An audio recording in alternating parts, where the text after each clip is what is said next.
इस कार्यक्रम के पुण्यार्जक हैं श्री कंवरीलाल जी सेठी एवं श्री सुमेरमल जी छाबड़ा की स्मृति में सेठी छाबड़ा परिवार निवासी गुवाहाटी एवं कोलकाता, श्रीमती रतनमणि देवी सेठी, श्रीमती इंदिरा देवी छाबड़ा, श्रीमती प्रीति जैन, श्री सुरेंद्र जैन, श्रीमती रिया जैन, श्री सिद्धांत पौत्री दामाद, श्रीमती सलोनी, श्री सिद्धांत जी रारा दुल्हन साड़ी, श्रीमती मोनिका जैन, श्री अजित जैन, आयुषी, अर्नव, श्रीमती रितिका जैन, श्री विनीत जैन, विवान, देवर्ष, पुत्री एवं दामाद, श्रीमती ऋतु चूड़ीवाल, श्री सुधीर जी चूड़ीवाल, दोहित्र, Rishit, Hardik. Firm Indira lodges warehousing और logistic park, Guwahati, Assam. Computer vision works, वितरण घर, Guwahati. Navkar www.navkargroup.in। Aluminium framework प्रणाली, कॉलम बॉक्स, शटरिक और वस्तु उत्पादों के निर्माता, कोलकाता, पश्चिम बंगाल।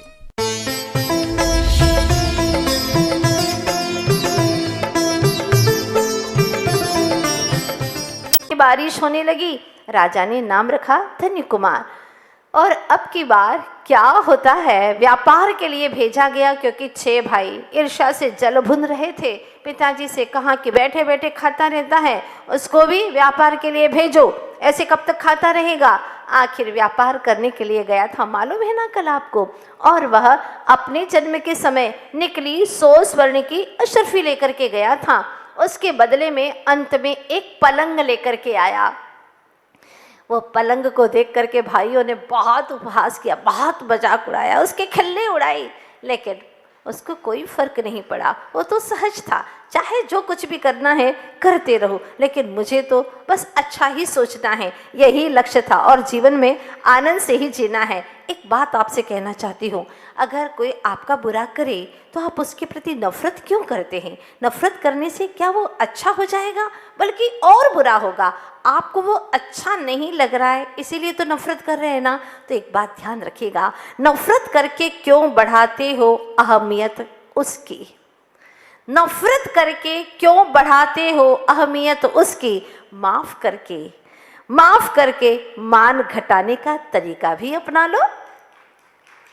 माफ कर दीजिए ना उसे, आपका भी दिल स्वच्छ हो जाएगा, उसका भी मान घट जाएगा, वह भी आपसे द्वेष नहीं करेगा।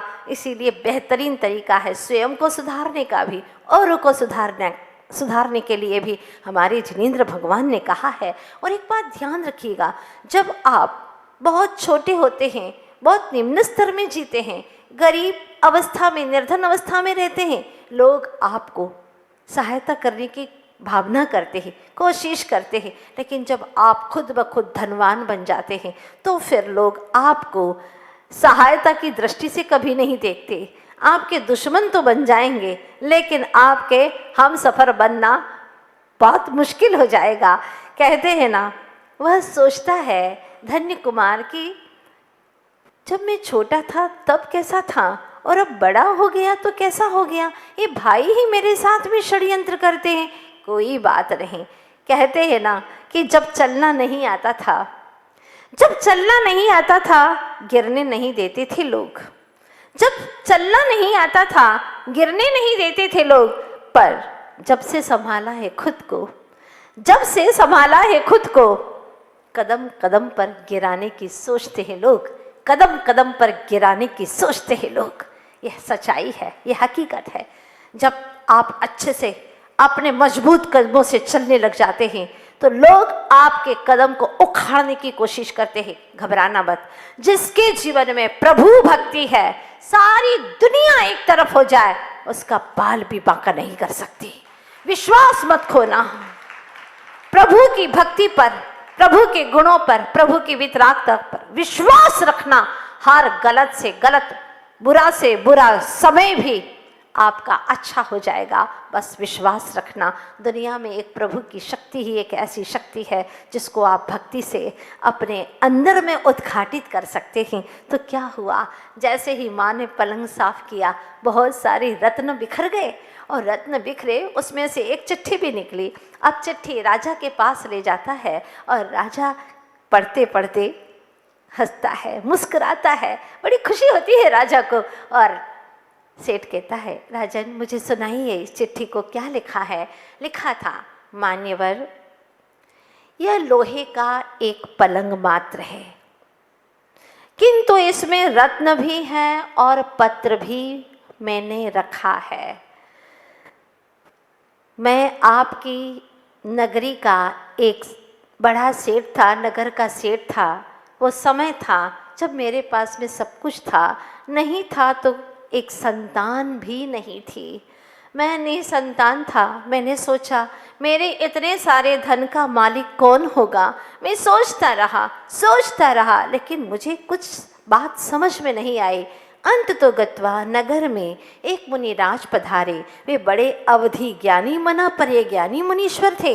मैंने उनके चरणों में जाकर प्रणाम करके निवेदन किया, मुनीश्वर मेरी सारी धन संपदा का मालिक कौन होगा। मुनिराज ने कहा, इसी नगर में इतने वर्षों के बाद में जन्म लेगा एक बालक, जिसके जन्म लेते ही ऐसे ऐसे कुछ अतिशय चमत्कार होंगे।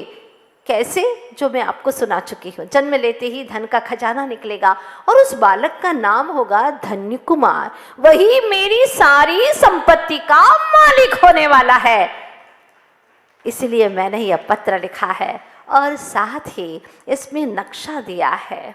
इस नक्शे में मेरी और भी संपत्ति कहाँ कहाँ पर रखी हुई है, इस नक्शे के अंदर पूरा मैंने बता दिया है। यहाँ से वहाँ जाना है और यह संपत्ति मिल जाएगी। महत्वपूर्ण बात और अंतिम में लिखता हूँ कि यह हवेली धन्य कुमार की ही है। वो चाहे तो इसमें बिल्कुल निवास कर सकता है।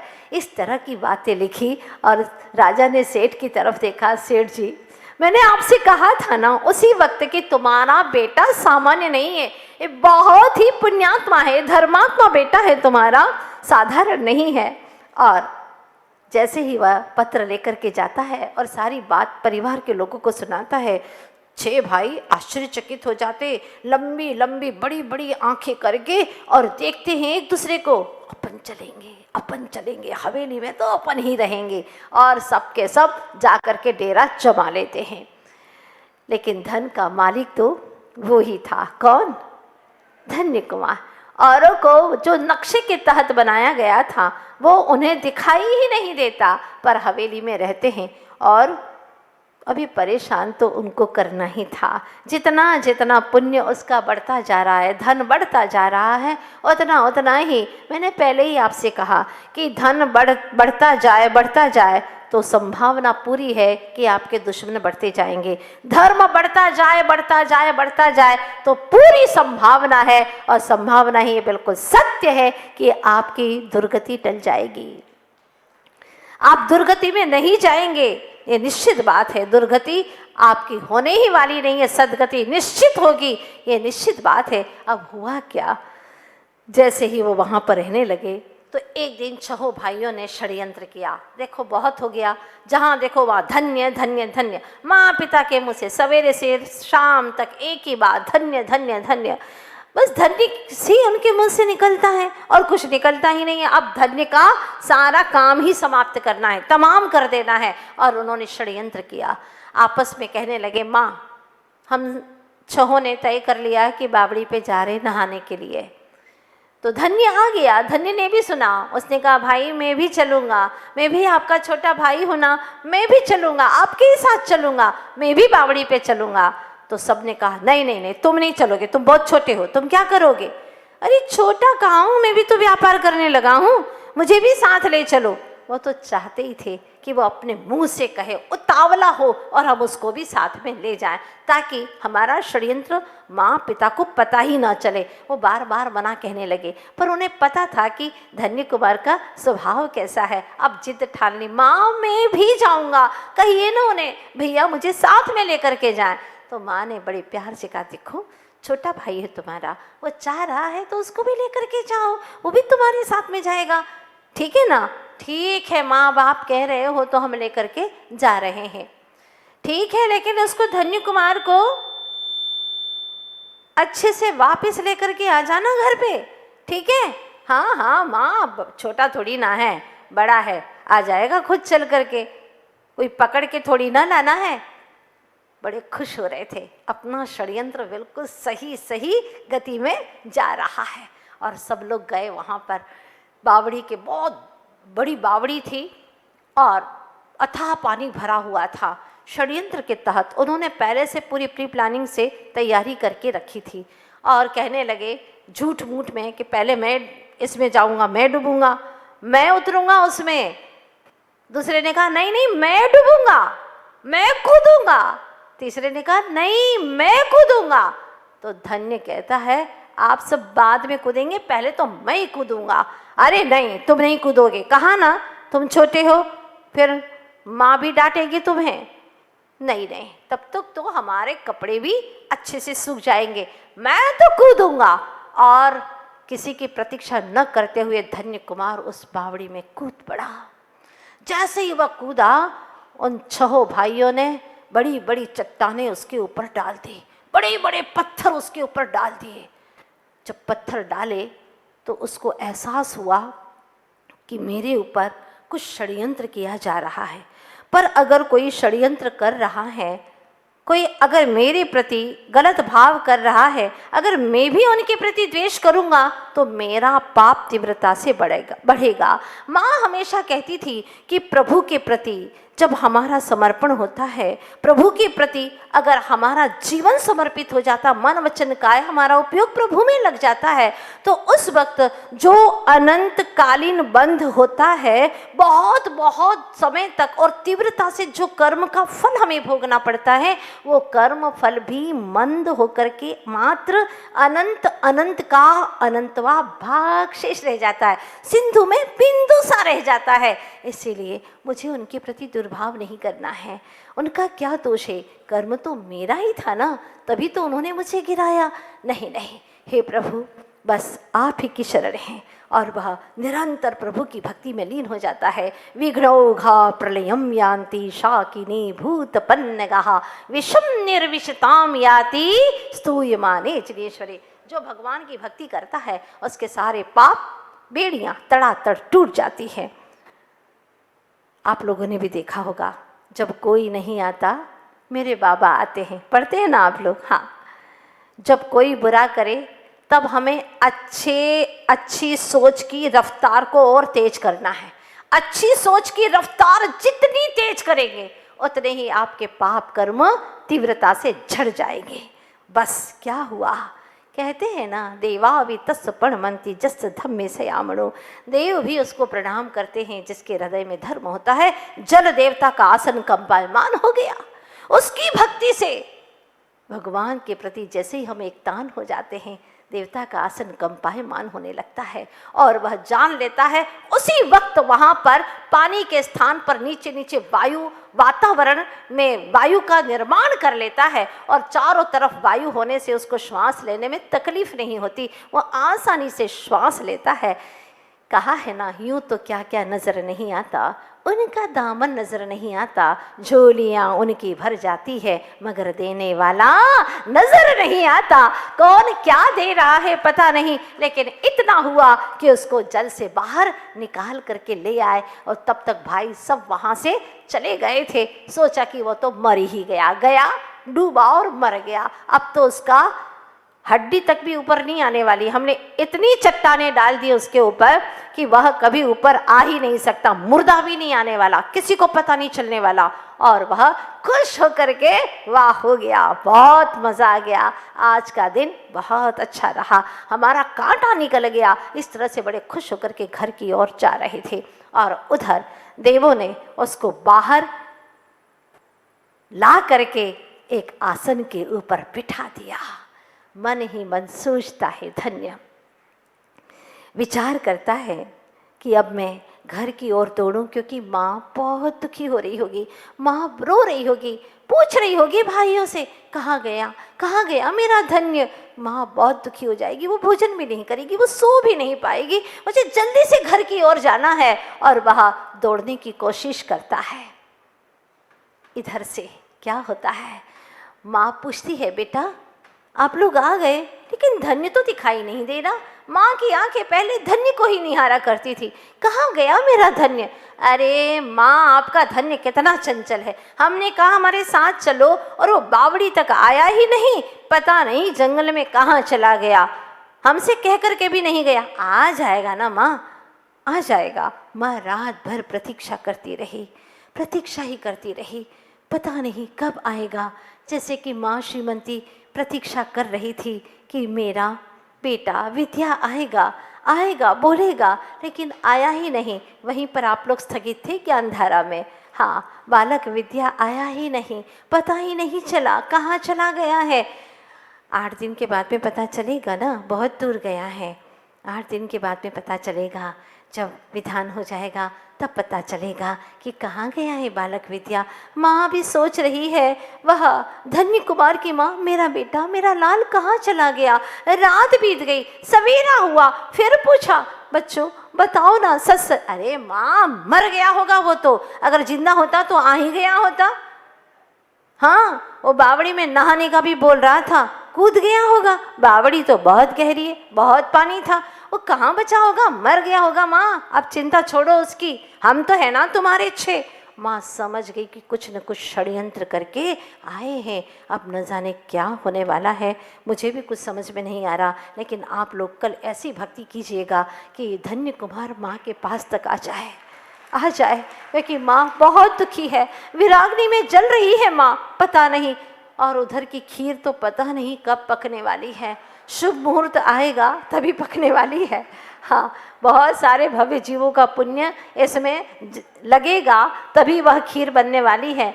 सुगंध भी नहीं आ रही, बनी नहीं तो सुगंध कहाँ से आएगी। आप लोग चाहे कितनी लंबी लंबी श्वासें ले लो, गहरी गहरी, पर अभी तो सुगंध आने वाली नहीं है। पर बनेगी, पक्की बात है, खीर बनेगी। हमने वादा किया है आपसे, खीर तो बनेगी। माँ ने वादा किया है ना कहानी में, तो खीर तो बनेगी बेटे के लिए, पक्की बात है, बनने वाली है। लेकिन शुभ मुहूर्त में बनने वाली है।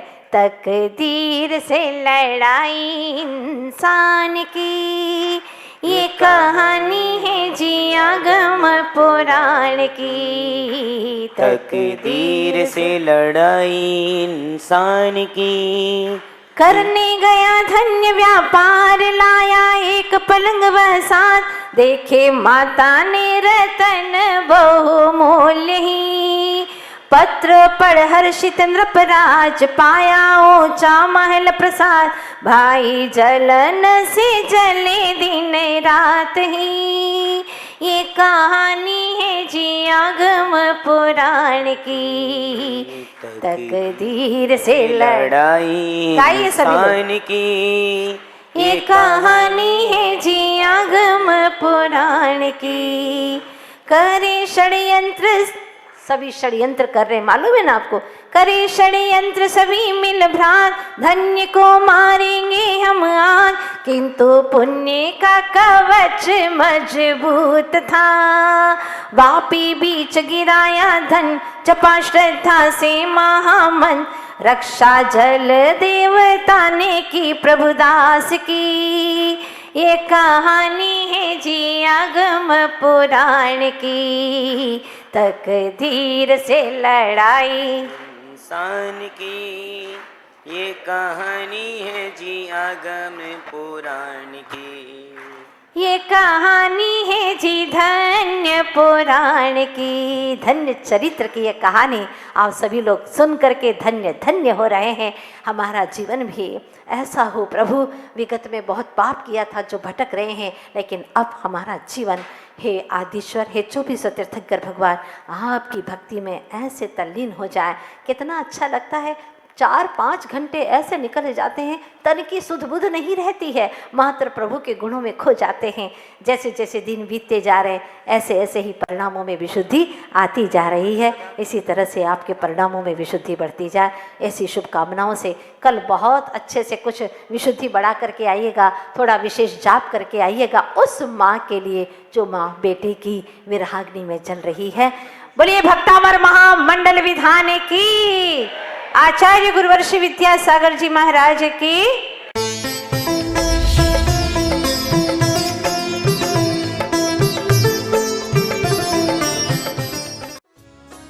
इस कार्यक्रम के पुण्यार्जक थे श्री कंवरीलाल जी सेठी एवं श्री सुमेरमल जी छाबड़ा की स्मृति में सेठी छाबड़ा परिवार निवासी गुवाहाटी एवं कोलकाता, श्रीमती रतनमणि देवी सेठी, श्रीमती इंदिरा देवी छाबड़ा, श्रीमती प्रीति जैन, श्री सुरेंद्र जैन, श्रीमती रिया जैन, श्री सिद्धांत पौत्री दामाद, श्रीमती सलोनी, श्री सिद्धांत जी रारा दुल्हन साड़ी, श्रीमती मोनिका जैन, श्री अजित जैन, आयुषी, अर्नव, श्रीमती रितिका जैन, श्री विनीत जैन, विवान, देवर्ष, पुत्री एवं दामाद, श्रीमती ऋतु चूड़ीवाल, श्री सुधीर जी चूड़ीवाल, दोहित्र, Rishit, Hardik. Firm Indira lodges warehousing और logistic park, Guwahati, Assam. Computer vision works, वितरण घर, Guwahati. Navkar www.navkargroup.in। Aluminium framework प्रणाली, कॉलम बॉक्स, शटरिक और वस्तु उत्पादों के निर्माता, कोलकाता, पश्चिम बंगाल।